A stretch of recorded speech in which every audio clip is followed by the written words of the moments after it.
Hi everyone, it's Marissa and welcome back to Blatantly Bookish. Today I'm here with a review of a very hyped book, both on Goodreads and BookTube and media in general, and that of course is the 8th book in the Harry Potter series, Harry Potter and the Cursed Child by J.K. Rowling, as well as John Tiffany and Jack Thorne. And of course this is not a book, but a play.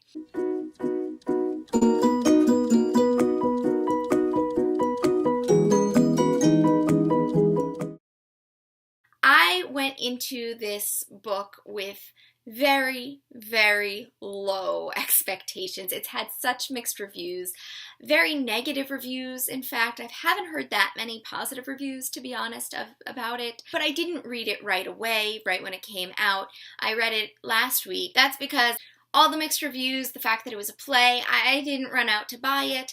My roommate actually went out and bought it. This is her copy, and she loved it, rave reviews. She would give it 5 out of 5 stars. I think I'd give it 3.5 maybe, 3.5 or 4. I haven't decided.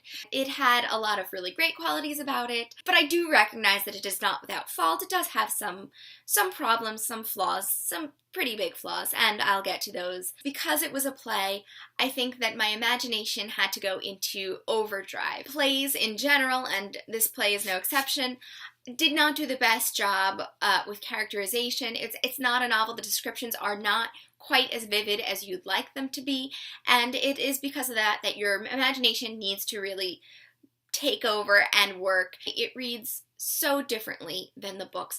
The only thing I think that the reading experience really did have in common with the novels was how quickly it went by. I read this book in 24 hours, and I had to stop for eating and for I had plans with friends already. I wasn't expecting to pick up this book when I did. It was such an enjoyable read in the moment, and that is saying something about it in and of itself.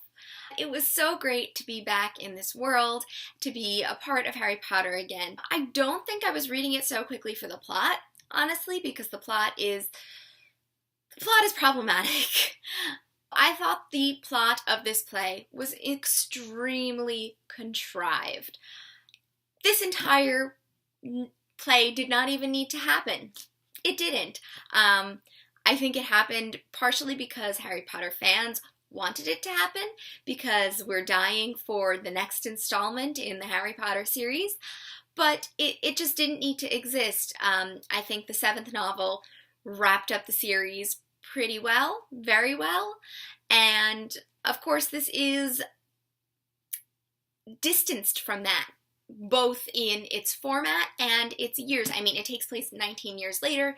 It deals not just with Harry and his friends, but of course with the next generation. It deals with Albus, Harry's son. It deals with Scorpius, Draco Malfoy's son, and those are the two main characters. I just thought that the plot was unoriginal. It had to do with time travel and literally took from previous books. Of course, there were twists and turns, and I'm not going to give away the major spoiler. I wasn't so into the major plot of the book, but honestly, if people are just living happily ever after in the wizarding world, that's just not much of a story. I don't think that's something that we'd want to read. I could be wrong. Maybe someone could pull it off really well. If anyone could, it's J.K. Rowling. But the plot wasn't the point. I really strongly feel that the plot was not the point of this play.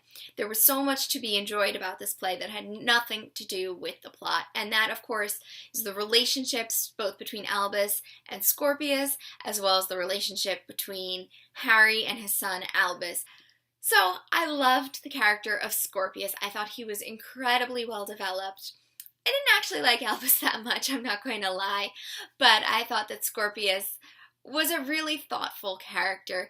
I did feel, however, that Rose and Lily and James, although they do appear in the play, were severely underdeveloped, and maybe that comes from the fact that they didn't have that much screen time, as well as the fact that I didn't see them on the stage. Maybe they have all these little quirks that make them really strong characters on a stage. I don't know. But in my head, they just weren't played very well. And maybe I'm criticizing my imagination at this point. The only thing that I had a bit of trouble believing was there was this one speech that seems to imply that Harry Potter did not have strong father figures, and that is why he himself struggles with being a father. And I just don't really buy that. I think he had a lot of strong father figures in his life.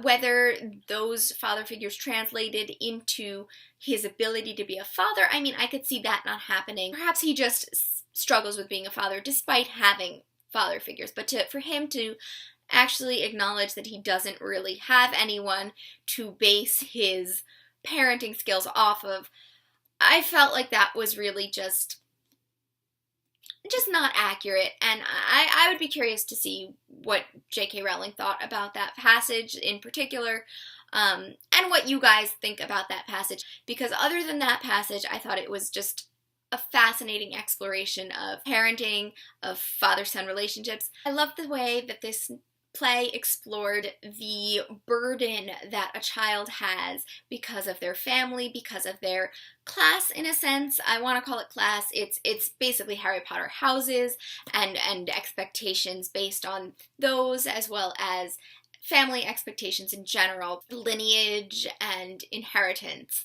And of course, the title, Harry Potter and the Cursed Child, one of my main questions going through this play was, who is the cursed child? Is this a titular character that I'm going to find in the pages of this text? Or is there subtext? Can there be multiple cursed children? Is it Harry Potter? Is it Albus? Is it Scorpius? Is it Draco? I think we actually get to see a lot of character development in Draco Malfoy from the earlier novels that we all know. How has he changed as a character in his life? I mean, is the cursed child Voldemort? Is the cursed child a different character that we have yet to meet? I think in a lot of ways it explores how all of those are the cursed children, that every child is cursed on some level with the burden and the expectations that their parents set out for them. So that was an aspect of this novel that not a novel. I'm so used to saying novel. I never read plays about this play that I really, really enjoyed looking into. And I think the play does a wonderful job of wrapping that up. So anyway, those are my thoughts on Harry Potter and the Cursed Child. I quite liked it. I'd love to hear what you guys thought of it. I hope this isn't too controversial of a topic. Please be polite in your comments. If you like this video, please subscribe to my channel. Please check out other videos. I'm doing a Wuthering Heights read-along in October, so if you're interested in that, please join in. I'd be so happy to have you. I'll see you in another video soon. Happy reading!